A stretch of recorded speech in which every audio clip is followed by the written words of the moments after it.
सारी की सारी दुनिया छुट्टी पर चली जाए, लेकिन मेड अगर छुट्टी पर चली गई तो जिंदगी हराम हो जाती है यार। बहुत लेट हो गया। अरे यार, लैब जाने में लेट हो रहा हूँ। ये कौन आ गया इस वक्त यार?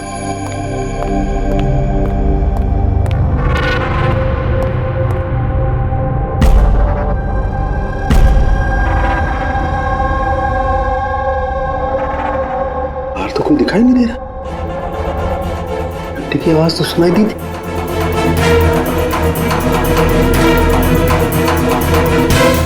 बाहर कोई दिखाई नहीं दे रहा, घंटी सुनाई दी, लेकिन कुछ गड़बड़ है।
You are invited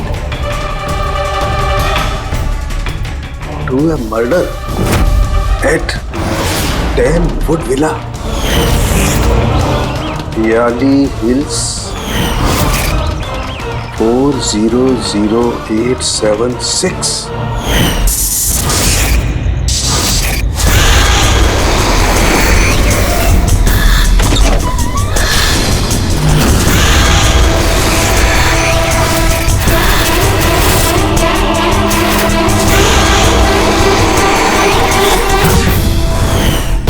Catch me if you can. ये सच्चाई है या मजाक है?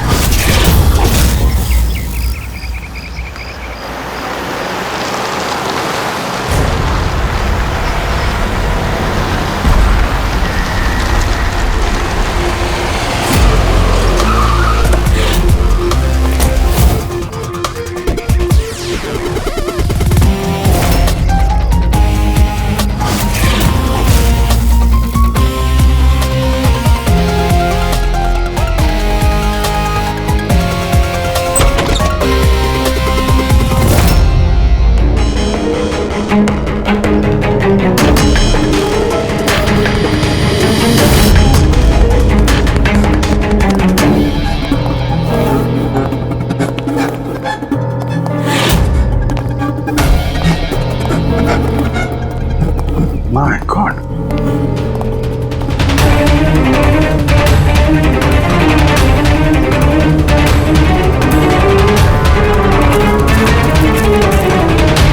ना तो कोई भी नहीं है, ना कोई गार्ड, ना बंगले का मालिक। पंकज, जरा आसपास पता कर, बंगले का मालिक कौन है? जो भी इंफॉर्मेशन मिलती है लेकर आओ। कितनी बेरहमी से खून किया इसका। पूरे शरीर पर चाकू से वार किए और फिर भी जी नहीं भरा तो उंगलियां काट दी। इतना खून तो जो फैला हुआ है इसके घाव का नहीं हो सकता है। मतलब सा? मतलब ये पूरी कि जितना खून इस पूरे घर में फैला हुआ है, इतना खून तो एक इंसान की बॉडी में होता ही नहीं। कोई आईडी वगैरह नहीं? कौन है ये लड़की? नहीं अभिजीत, कुछ नहीं मिला।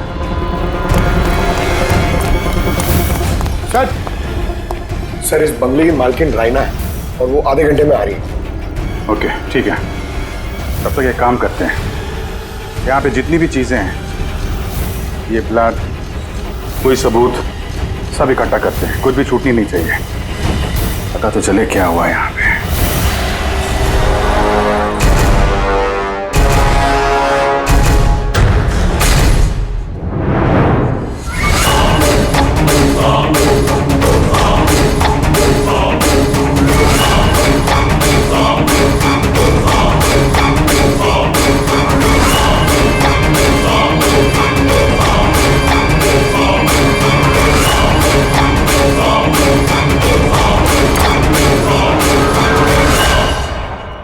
इस पूरे घर में इतनी सारी चीजें पड़ी हैं जो चिल्ला चिल्ला के कह रही है कि हम सबूत हैं, हमें उठा लो। कहीं ये सब प्लांटेड तो नहीं? मतलब खूनी हमारे साथ गेम खेल रहा है।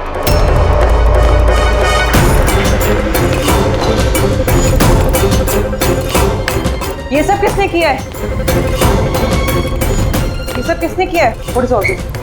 हमारे से ये तो हमें से पूछ रही है किसने किया? इतना गंदा कर दिया है, अब साफ नहीं कर सकते थे ये? वो सर साफ करने के लिए भी हमें बुल रही है। ये बदबू आ रही है। हे, मेरे बंगले में ये औरत क्या कर रही है? ओए बिरजू, बिरजू कहाँ है? बिरजू, बिरजू। यार लाश देख के लोग या तो बेहोश हो जाते हैं या डर के मारे गिर जाते हैं। इसको तो कुछ हुआ ही नहीं। बिरजू, बिरजू, बिरजू, अब बिरजू, बिरजू। राणा जी, आपने ये घर ऐसे ही लावारिस छोड़ रखा है? एक्सक्यूज मी, घर लावारिस नहीं है, इस घर की मालकिन मैं हूँ। ये मेरा पुश्तैनी बंगला है। आपका बंगला है तो आपने देखभाल करने के लिए किसी को रखा नहीं है क्या यहाँ पे? ऑफ कोर्स है बिरजू, बट पता नहीं वो कहाँ है। बिरजू! इस औरत की लाश पड़ी है आपके बंगले में, आप उसको भी नहीं जानती? मैं कुछ नहीं जानती, और अब प्लीज यहाँ से निकल जाइए और जाते जाते सब कुछ साफ करते हुए जाइए। बिरजू! सर ये औरत थोड़ी अजीब है और टेढ़ी भी।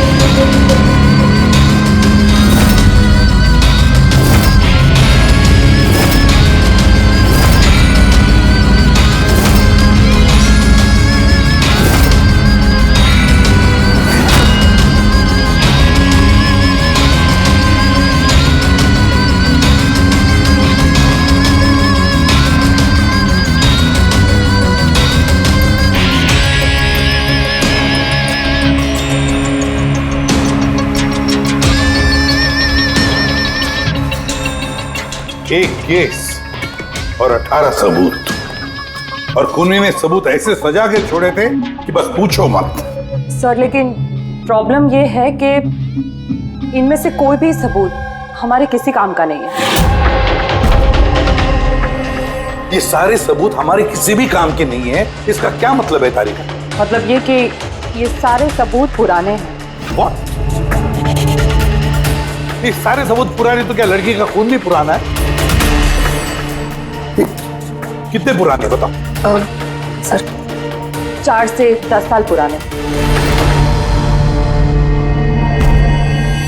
ये सारे सबूत 4 से 10 साल पुराने, तो क्या इसका मतलब है इस लड़की का खून 10 साल पहले हुआ है?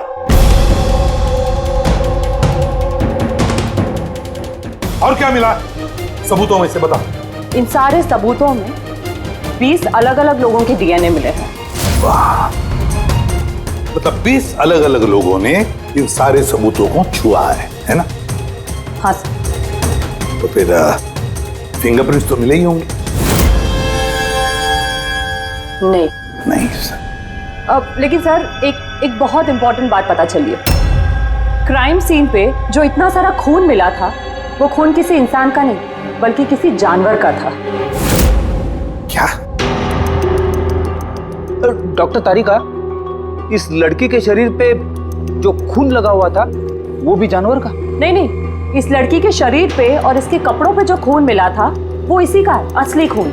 लेकिन इसके अलावा वहां पे जो भी चीजें थी वो सारी प्लांट की गई थी। लगभग 20 लोगों के डीएनए और इतने सारे सबूत क्राइम सीन पे आए कहां से सर? वही तो, इतने सारे सबूत, लेकिन हमारे हाथ में कुछ भी नहीं। वाह, आप चुपचाप बैठे रहो, कुछ मत बोलना, हम लोग यहाँ गप्पे लड़ा रहे हैं ना। बॉस, मैं जानता हूं ये सारे के सारे सबूत कहां से आए। पिछले कई सालों में सीआईडी ने जो केसेस सॉल्व किए हैं उसमें से कुछ इंपॉर्टेंट केसेस के इंपॉर्टेंट एविडेंस है ये सारे के सारे। क्या?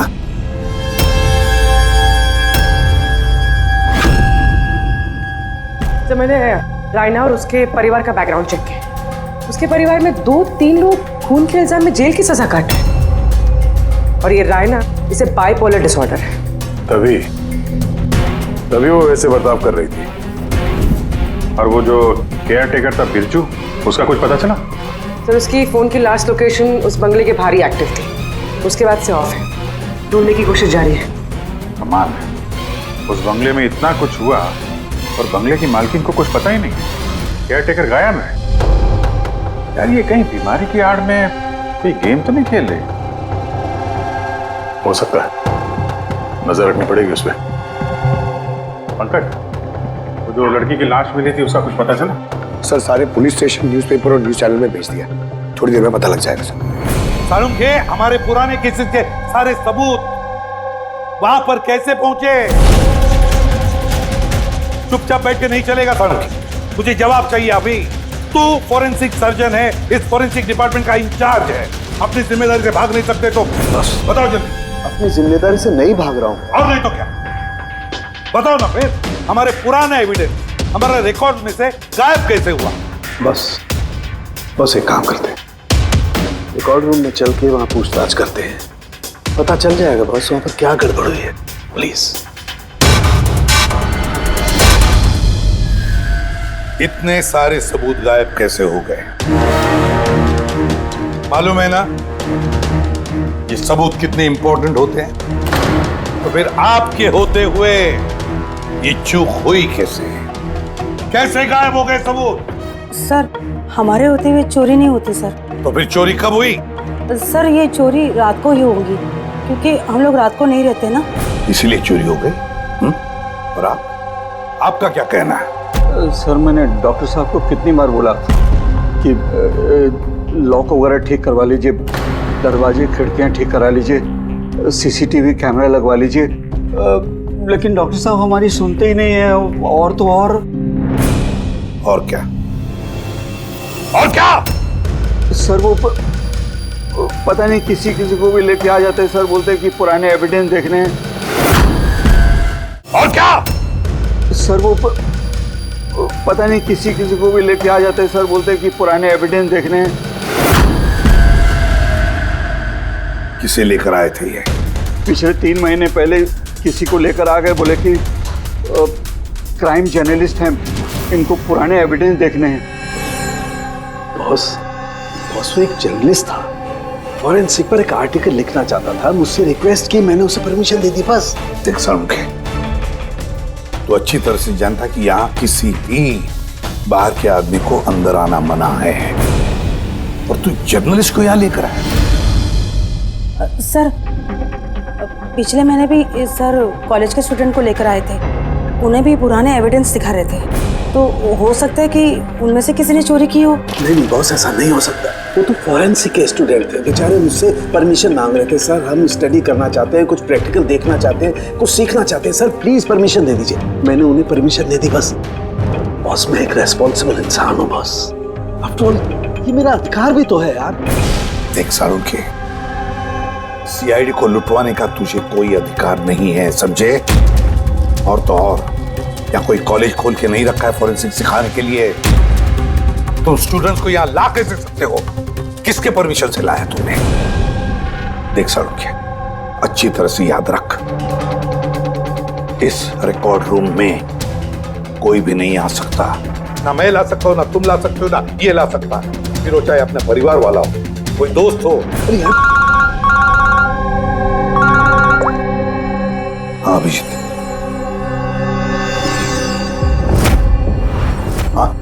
सर, जिस लड़की की मौत हुई थी उसका नाम टीना है।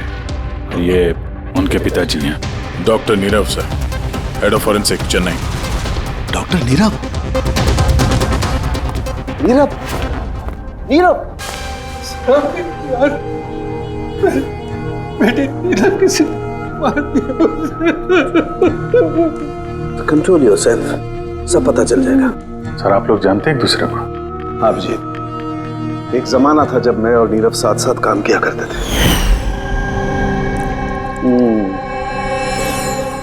नीरव, एक मिनट बॉस। क्या? ये देख दोस्त, तेरा शक एकदम सही था दोस्त, इसमें डॉक्सिन है। डॉक्टर नीरव, जरा बताइए आखिरी बार आपने अपनी बेटी टीना से कब बात की थी, कब देखा था उसे? एक्चुअली वो कॉलेज के हॉस्टल में रहती थी, 2 दिन पहले से बस गायब हो गई थी। नीरव हौसला रखो नीरव, जिसने भी किया है ना वो पकड़ा जाएगा। मैं पता लगाऊंगा नीरव, मैं पता लगाऊंगा किसने किया ये। नहीं साळुंखे,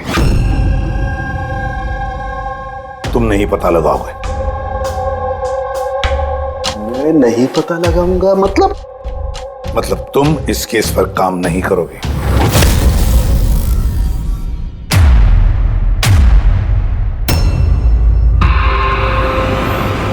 क्यों? क्योंकि तुम्हारी लापरवाही की वजह से फॉरेंसिक रिकॉर्ड रूम में से सबूत गायब हो गए। You are suspended Salunkhe till further notice.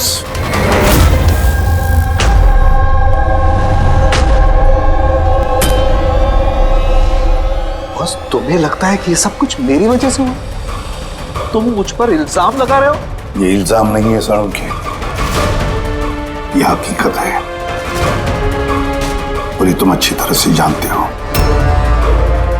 ना। तुम अपने दोस्त जर्नलिस्ट को फॉरेंसिक रिकॉर्ड रूम में ले जाते, ना उन स्टूडेंट्स को फॉरेंसिक रिकॉर्ड रूम में ले जाते, और ना आज मुझे तुम्हें सस्पेंड करना पड़ता।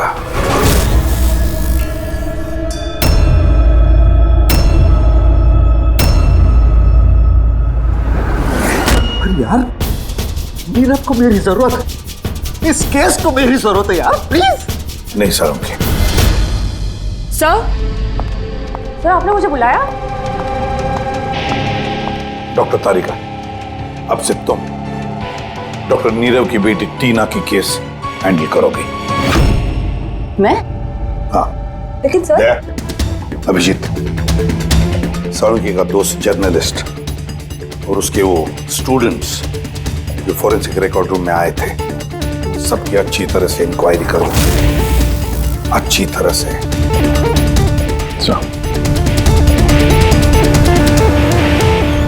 डॉक्टर साहब,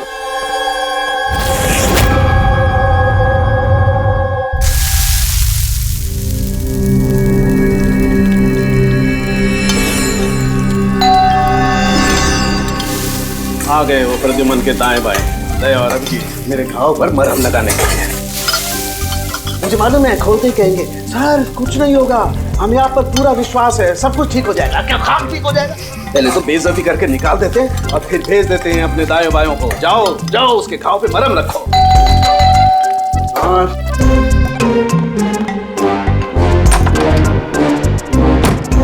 हाय। मॉर्निंग।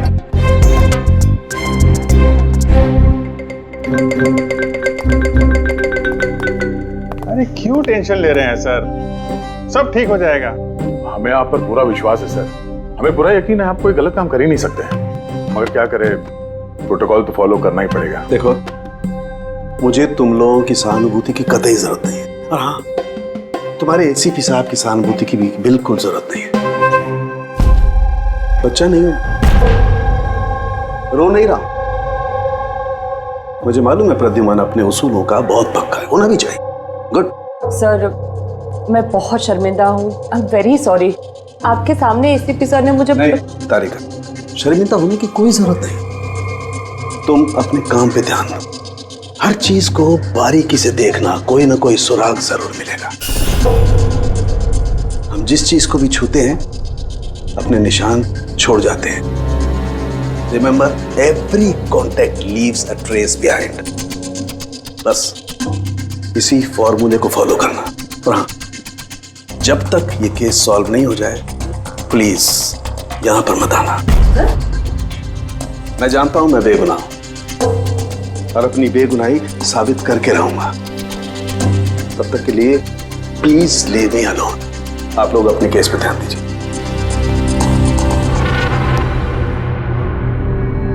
बहुत करो मामला। वैसे सर खाने में क्या बना है? भूख बहुत लग रही है।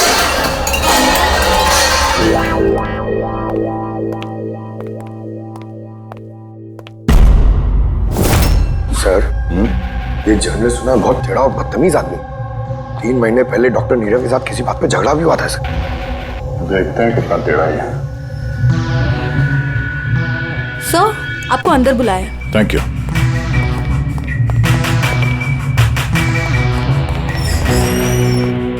अरे वाह, नसीब हमारे, आज तो सीआईडी टीम के सीनियर इंस्पेक्टर दया से मुलाकात हो ही गई। आइए आइए, बैठिए बैठिए। हम यहाँ बैठने नहीं आए। अरे ऐसी भी क्या बेरुखी है जनाब। चलिए जाने दिए, छोड़िए। ये बताइए कि क्या लेंगे? चाय, कॉफी, ठंडा? ठंडा ठंडा वंडा नहीं पीते हम लोग। वैसे दया साहब, मैं काफी टाइम से सीआईडी टीम पर एक डॉक्यू ड्रामा सीरीज बनाने की फिराक में हूँ, लेकिन अपने एसीपी साहब मिल ही नहीं रहे। तुम तो जानते ही होंगे, सीआईडी अरे गहरे को एंटरटेन नहीं करती। आप सीधे मुद्दे की बात करें। हाँ, क्यों नहीं। पिछले 20 सालों से मैं इस प्रोफेशन में हूँ, हमेशा पॉइंट पे रहता हूँ। बताइए, सबसे पहले क्या बात करूँ? डॉक्टर नीरव से हुए झगड़े के बारे में या फिर फॉरेंसिक रिकॉर्ड विंग के बुरे हाल के बारे में? डॉक्टर नीरव से तुम्हारा झगड़ा क्या था? नहीं, मेरा उनसे कोई झगड़ा नहीं था। मैंने तो बस उन्हें सच्चाई का एक आईना दिखाया था। उन्हें बुरा लग गया। क्या मतलब? मतलब डॉक्टर नीरव के काम को लेकर मैंने एक आर्टिकल लिखा था। मेरे हिसाब से वो फॉरेंसिक के काम के प्रति ईमानदार नहीं थे, थोड़े ढीले ढाले किस्म के फॉरेंसिक एक्सपर्ट थे। इसलिए उन्होंने मेरे खिलाफ मानहानि का केस भी किया। बहुत बेइज्जती हुई मेरी। मैंने उनसे माफी भी मांगी। बड़ा भी उनकी बेटी की दर्दनाक मौत को लेकर मुझे बहुत दुख हुआ। और अपना दुख जाहिर करने के लिए आपने एविडेंस रूम से एविडेंस चुरा कर वहां फेंक दिया जहां नीरव जी की बेटी का खून हुआ था। अरे जनाब, मैं भला ऐसा क्यों करने लगा? मैं भला क्यों पुरानी हड्डियां और खून से सनी साड़ियां चुराऊंगा? तो वहाँ एविडेंस विंग में क्या देखने गए थे? फॉरेंसिक लैब से एविडेंस कैसे चुराया जाता, मैं ये देखने गया था। मैं आप लोगों की लापरवाही देखने गया था। खैर, अब जाने दीजिए, ये सब बताने की कोई जरूरत नहीं। अब तो आप लोगों को भी पता चल ही गया होगा। देखिए, ज्यादा भाषण मत दीजिए आप। जितना जितना पूछा जाए उतना जवाब दीजिए बस। क्यों? जब खुद पर बात आई तो मिर्चें लग गई। आप लोगों के पास इस बात का जवाब है कि किसने कैसे फॉरेंसिक लैब से एविडेंस को चुराया होगा? मुझे तो लगता है कातिल आप लोगों की कमियां दिखाना चाहता है। खैर, जाने दीजिए। अब ये बताइए कि ये सीआईडी पर डॉक्यू ड्रामा सीरीज कब स्टार्ट करो? सर, इन्हें ब्यूरो लेके चलते हैं। लगता है ये सही जवाब वही देंगे। उसके लिए लंबा चौड़ा प्रोसीजर लगता है। और वैसे भी सबूत भी तो होना चाहिए ना, क्यों दया साहब? और जल्द मिलते हैं। प्रोसेस पूरा करके सारे एविडेंस लेके आएंगे और तब बात करते हैं सीआईडी पे डॉक्यू ड्रामा बनाने की। हाँ?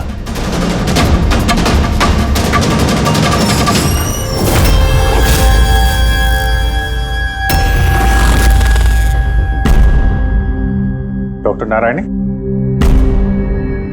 यस जी कहिए। हम लोग सीआईडी से एक केस के सिलसिले में आपसे बात करनी है। जी बताइए।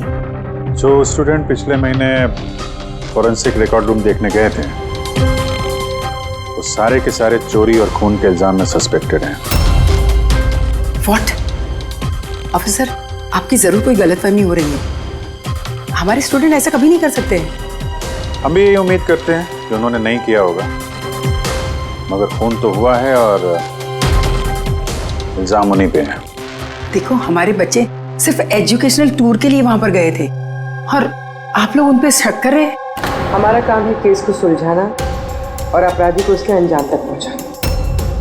आप उन 10 स्टूडेंट्स को प्लीज बुलाइए, हमें बस उनसे पूछताछ करनी है और उनकी उंगलियों पे निशान लेने। देखिए आप लोग समझिए, वो लोग स्टूडेंट है। देखिए हम 3rd डिग्री देके उनको पूछताछ नहीं कर रहे हैं, हम सिर्फ नॉर्मल पूछताछ कर रहे हैं। और हाँ, उनको कुछ बताइएगा नहीं कि हम किस सिलसिले में उनसे बात करना चाहते हैं। ओके। फॉरेंसिक रिकॉर्ड विंग देख के आप लोगों को कैसा लगा? सर मेरा तो दम घुट रहा था वहाँ। कोई जगह है वो भी, पुराने दांत, हड्डियाँ, खून के कपड़े। मुझे तो वो जगह बिल्कुल पसंद नहीं आई। बहुत अजीब सी फीलिंग आ रही थी। तुमको ये खांसी हमेशा रहती? नहीं मैम, कभी कभी होती है। सर मुझे वो जगह बिल्कुल यूजलेस लगी, ना कोई देखभाल, ना सबूत अच्छे से रखे थे। और सर मुझे तो उन कोल्ड केस फाइल्स के एविडेंस को घर ले जाने का मन था, ताकि मैं उन पे स्टडी कर सकूं। मुझे रोमांच महसूस हो रहा था। हत्यारों और पीड़ितों के दिमाग की कल्पना करने की कोशिश की। बुरा इरादा, दुख, दर्द।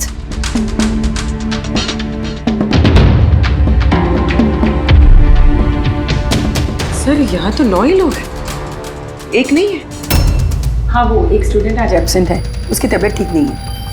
कौन है, क्या नाम है? सारिका। सारिका, हमें उसकी पूरी डिटेल्स चाहिए। हाँ तारिका, कुछ मिला क्या नहीं अब तक? देखो तारिका, हमारे पास वक्त नहीं है।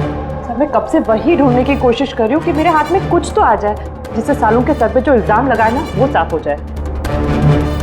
जो कुछ भी हो, कोई ना कोई तो है जो सांखे को फंसाने की कोशिश कर रहा है।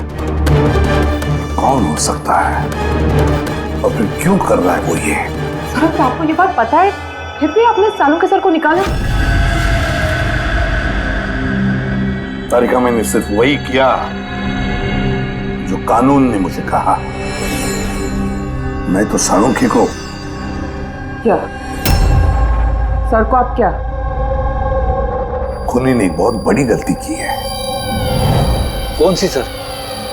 जब तुम लोग वुडविला गए थे, उस घर में घूम रहे थे, अंदर से बाहर, बाहर से अंदर, सब जगह सबूत इकट्ठा कर रहे थे। उस वक्त फ्रेडी, तुम अपने निशान छोड़ रहे थे, अपने हाथों के निशान, पैरों के निशान और भी कुछ कुछ चीजों के निशान, और उसका तुम्हें पता भी नहीं था, एहसास भी नहीं था। और खूनी बिल्कुल वैसे ही निशान छोड़ कर गया है वहां पर। ऐसे निशान जो हम ट्रेस कर सकते हैं। ट्रेसेबल निशान? याद रखो, हम जिस चीज को भी छूते हैं अपने निशान छोड़ जाते हैं। Remember, every contact leaves a trace behind. Sir ने मुझे हिंट दिया था, मेरे दिमाग में कैसे नहीं आया?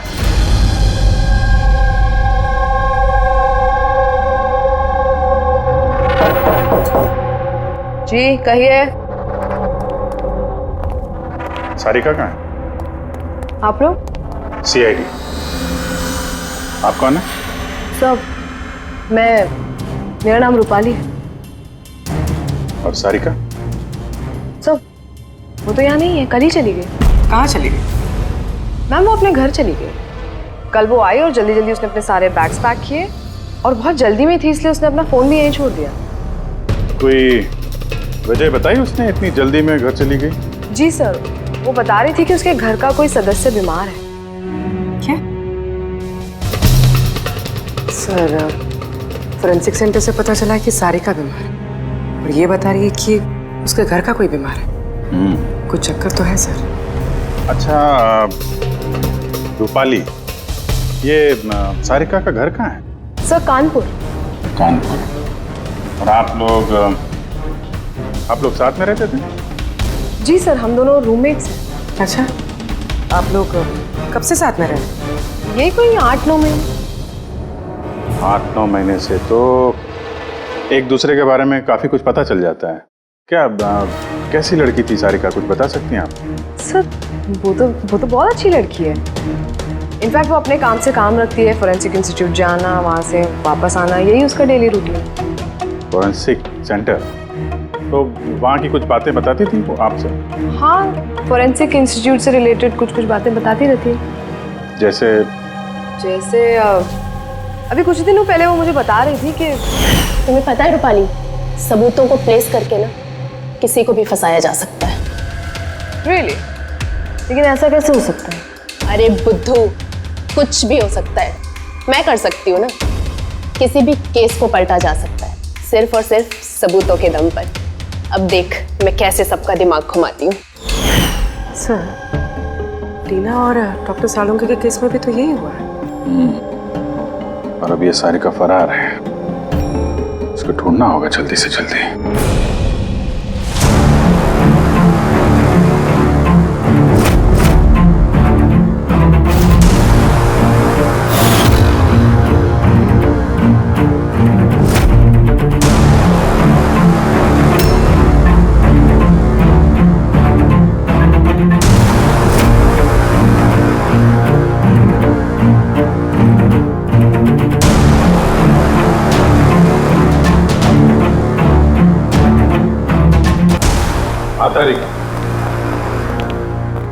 सखोनी जो भी है, अभी उसने इतने सारे सबूत चुराए और क्राइम सीन पे प्लांट किया। ये करते वक्त उसने जरूर इन चीजों को छुआ है। लेकिन डॉक्टर तारिका, तुमने तो कहा था कि फिंगरप्रिंट्स के कोई निशान नहीं मिले, तो फिर इन चीजों को छुआ कैसे? उंगलियों के तो कोई निशान नहीं है, लेकिन मैं ये कहने की कोशिश कर रही हूँ कि इतने सारी चीजें उसने चुराई और क्राइम सीन पर प्लांट। अब इतनी मेहनत करने के बाद उसे जरूर थोड़ा तो पसीना आया होगा। मतलब sweat analysis? Exactly, sweat analysis किया मैंने, स्वेट एनालिसिस। और इस प्रोसीजर से मुझे एक डीएनए भी मिला। ये देखिए, इस डीएनए से मुझे ये पता चला कि इस इंसान को एक खास किस्म की बीमारी है, सिस्टिक फाइब्रोसिस। ये किस तरह की बीमारी है? ये एक जेनेटिक बीमारी है पूर्वी। इस बीमारी से इंसान के बॉडी ऑर्गन्स जैसे किडनी, लंग्स, पैनक्रियाज, इंटेस्टाइन, ये सब डैमेज होने लगते हैं। तो डॉक्टर तारिका, इस बीमारी की तो पहचान भी होगी ना? कोई सिम्टम्स तो होंगे? सिम्टम्स है।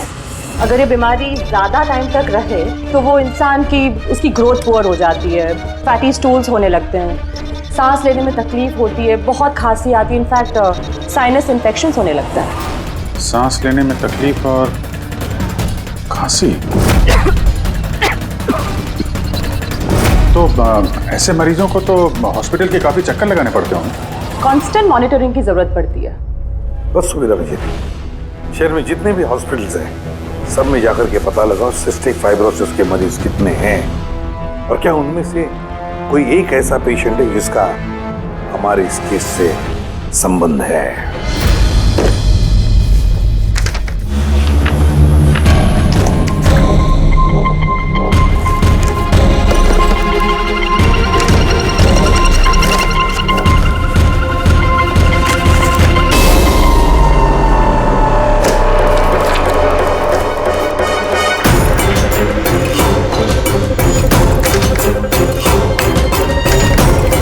इस केस में हम लोग साथ साथ हैं।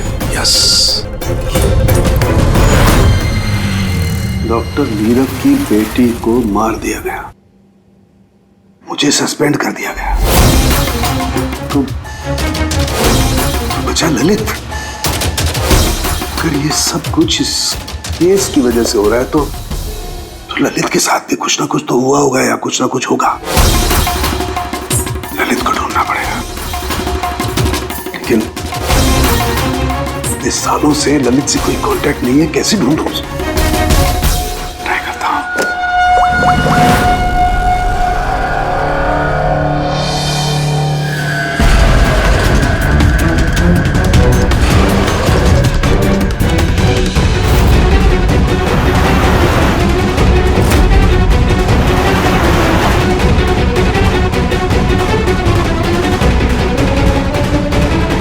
Are you sure? ये वही है? जी हाँ, ये वही है। और इसको हॉस्पिटल में 2-3 बार आना ही पड़ता है। My God. Thank you very much. Thank you.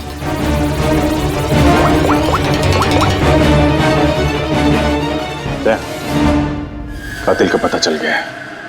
क्या डॉक्टर ललित मर गए 5 साल पहले? हाँ सर, आप उनकी बेटी से मिल सकते हैं। कहाँ है उनकी बेटी? मेरी बात हो सकती? वो तो मुंबई में है सर, सारिका नाम है उसका। सारिका? जी sir. Okay, thank you. Sarika Mumbai में है।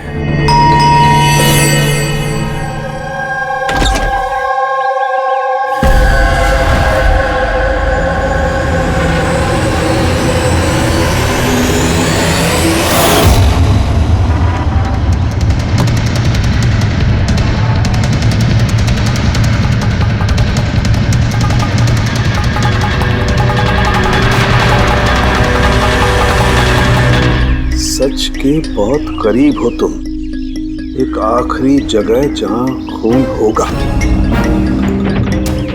इंतजार कर रहा हूं तुम्हारा, वही जहां से ये सब शुरू हुआ था 8 साल पहले।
किसने मारा?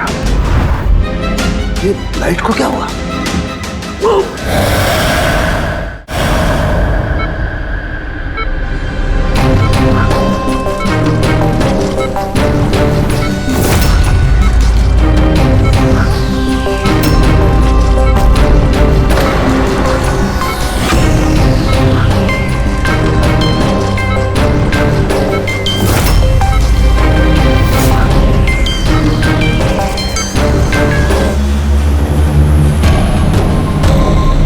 तो सारुण के सर का फोन तो लगातार बज रहा है, लेकिन वो उठा नहीं रहे। कहीं किसी मुसीबत में तो नहीं? सारुण के साहब के फोन के लोकेशन ट्रैक करो, देखो कहाँ पे है और उस खूनी का भी।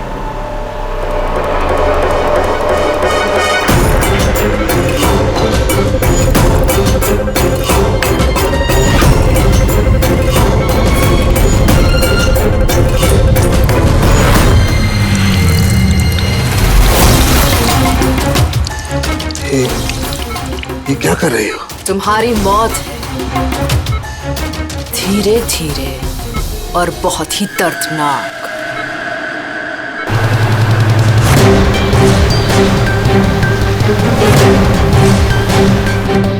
तुम्हारे खून की एक एक बूंद का कतरा जब तुम्हारे शरीर से धीरे धीरे करके निकलेगा ना, तब बहुत मजा आएगा तुम्हें, है ना?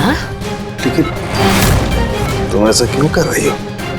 अपने बाप की मौत का बदला ले रही है। अरे हत्यारे हो तुम तीनों। तुम्हारा बाप रघु? हाँ, रघु, जिसे तुमने, डॉक्टर ललित ने और डॉक्टर नीरव ने मिलकर मार डाला। और तुम्हारी वजह से आज मेरा बाप मेरे साथ नहीं है। मार डाला? हमने? कैसे? सबूत इकट्ठा करके मार डाला। तुम लोगों ने सबूत इकट्ठा किया, मेरे बाप को फांसी की सजा दिलवा दी। देखो देखो, सबूत इकट्ठा करना, सजा दिलवाना, ये फोरेंसिक का काम है। काम है? बेशक बेशक ये तुम लोगों का काम है, लेकिन तुमने मेरे बारे में तो नहीं सोचा ना, उस बेटी के बारे में जिससे उसका बाप छिन गया। मेरे बाप की मौत के बाद मैं सदमे में आ गई थी, और सदमे से बाहर आने के बाद मैंने सोच लिया था, ठान लिया था कि मैं तुम तीनों को तुम्हारे किए की सजा देकर रहूंगी। तो इसीलिए तुमने टीना को मार डाला? हाँ, मार डाला मैंने उसको, क्योंकि मुझे मालूम था कि डॉक्टर ललित 5 साल पहले ही मर गए हैं। और जहां तक रहा तुम्हारा और डॉक्टर नीरव का सवाल, तो मुझे मालूम था कि डॉक्टर नीरव अपनी बेटी टीना से बहुत ज्यादा प्यार करते हैं। टीना के मरने के बाद वो तो अपने आप ही मर जाएंगे, और जहां तक रहा तुम्हारा सवाल, तुम अपने फोरेंसिक से बहुत प्यार करते हो। जब वहां से तुम्हें धक्के मार के बेदर्द करके बाहर निकाल दिया जाएगा, तब तो तुम अपने आप ही मर जाओगे। लेकिन सारिका ने क्या बिगाड़ा था?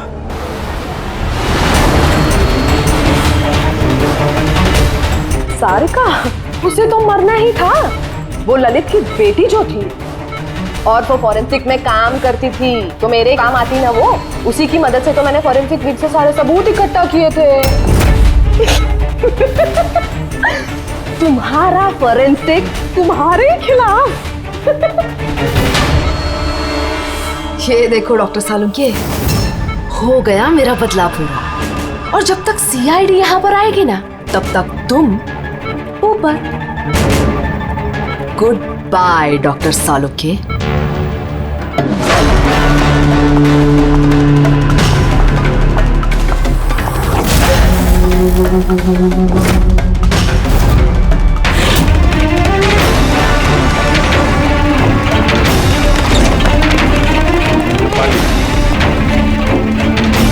खेल खत्म तुम्हारा। मेरा खेल खत्म और सालुंके का भी। बचा सकते हो ना तुम लोग, तो बचा लो। खून का कर्ज हो गया अब तो बॉस तुम्हारा मुझ पर। मेरा कर्ज नहीं हुआ है खून का तुम्हारे ऊपर। ये तो वो कर्जा है जिन लोगों को तूने फांसी पर लटकाने में मदद की ना हमारी, वो कर्जा है। अब चुका दे। अच्छा सुन, बहुत आराम हो गया, सीधे काम पर चल। अच्छा जल्दी से ठीक हो जाइए। तारिका अकेली मुर्दों से बातें कर रही है। ओहो तारिका, अभिजीत को तुम्हारी बड़ी फिक्र है भाई। देखो भाई, अब एक हफ्ते तो मैं यहाँ से हिलने वाला नहीं हूँ बॉस। एक काम करो ना, तब तक तारिका से काम चला लो। अच्छा ये आराम करिए आप। Silence please. हाँ साइलेंस, चुप।